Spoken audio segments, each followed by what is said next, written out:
بعض لوگ اعتراض کرتے ہیں کہ اسلام تلوار کے زور سے پھیلا ہے، سختی سے اسلام پھیلایا گیا، طاقت کے بل بوتے پہ اسلام پھیلایا گیا۔ ہم عرض کریں گے یہ آپ کی غلط فہمی ہے، اسلام تلوار کے زور سے نہیں، اخلاق کے زور سے پھیلا ہے۔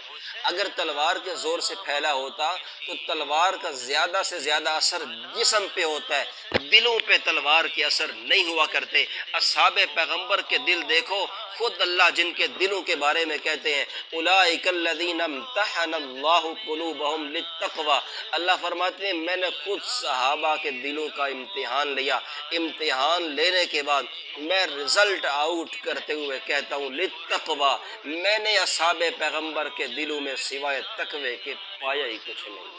اگر اسلام تلوار کے زور سے پھیلا ہوتا کبھی دلوں پہ اثر انداز نہ ہوتا، وہ تو اسلام پہ مٹ گئے تھے۔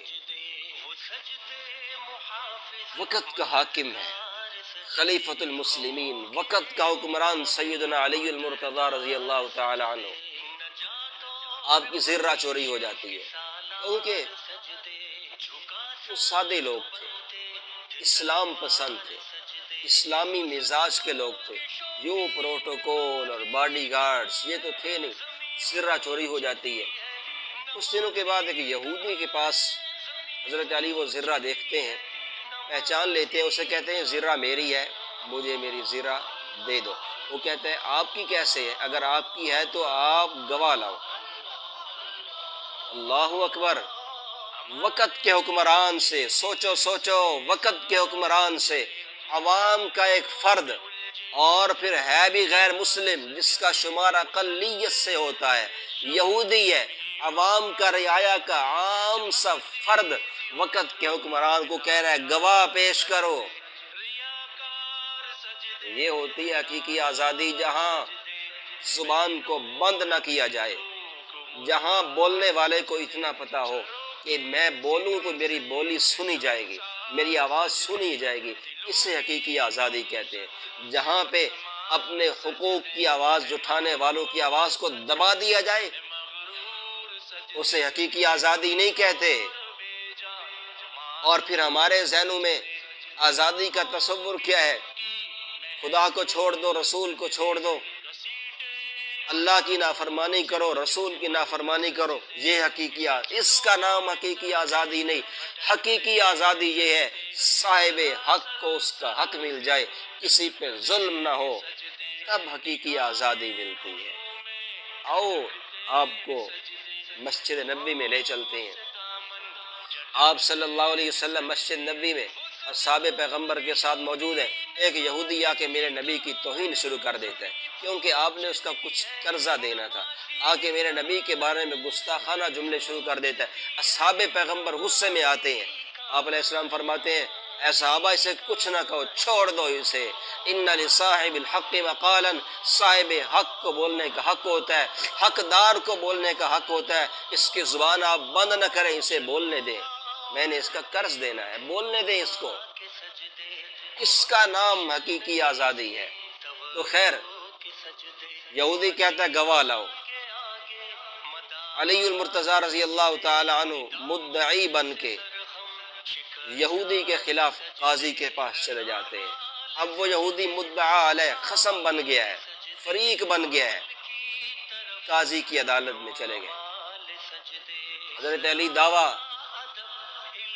اپنا ذکر کرتے ہوئے فرماتے ہیں کہ یہ ذرہ جو اس کے پاس ہے میری ہے، اس نے چوری کی ہے۔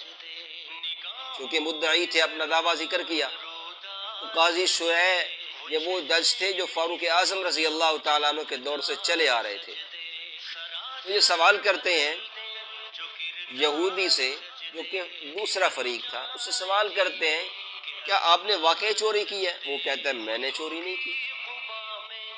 اب شرعی مسئلہ یہ ہے کہ جب مدعا علیہ انکار کر دے تو مدعی کے ذمے گواہ ہوتے ہیں، تو جج اور قاضی باوجود اس کے اسے یقین تھا کہ علی سچے ہیں،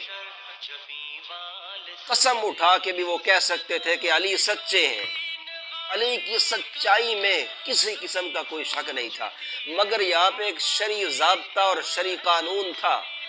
شرعی قانون کے مطابق قاضی نے حضرت علی سے کہا کہ آپ گواہ پیش کریں، 2 گواہ پیش کریں۔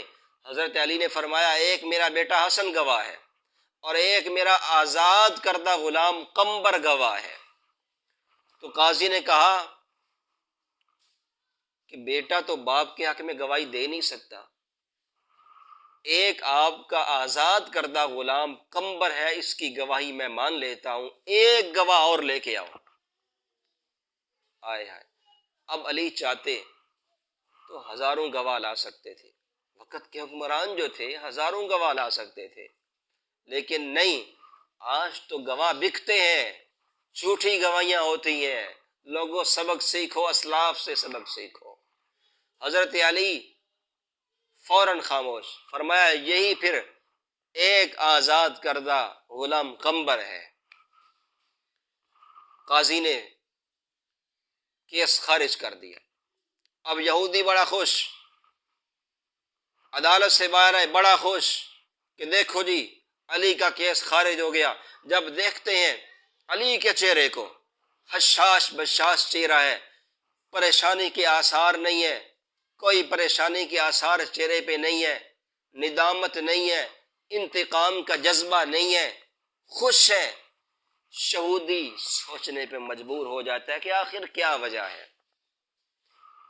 قاضی بھی ان کا تھا، جج بھی ان کا تھا، حکمران بھی یہ خود ہے، آخر کیا وجہ ہے؟ کیس بھی خارج ہوا، اس کے باوجود یہ خوش ہے۔ اب وہ حقیقت کی دنیا میں چلا جاتا ہے، اب سوچنے پہ مجبور ہو جاتا ہے، سوچ سوچ کے بالآخر اس کا دل گواہی دیتا ہے کہ اسلام سچا مذہب ہے، اور پھر فوراً پڑھتا ہے اشہد ان لا الہ الا اللہ وان محمدا عبدہ ورسولہ۔ یہ ہے اسلام، یہ ہے اسلام کی تعلیمات۔ تو دوستو، اسلام اخلاق سے پھیلا ہے، اخلاق سے پھیلا ہے۔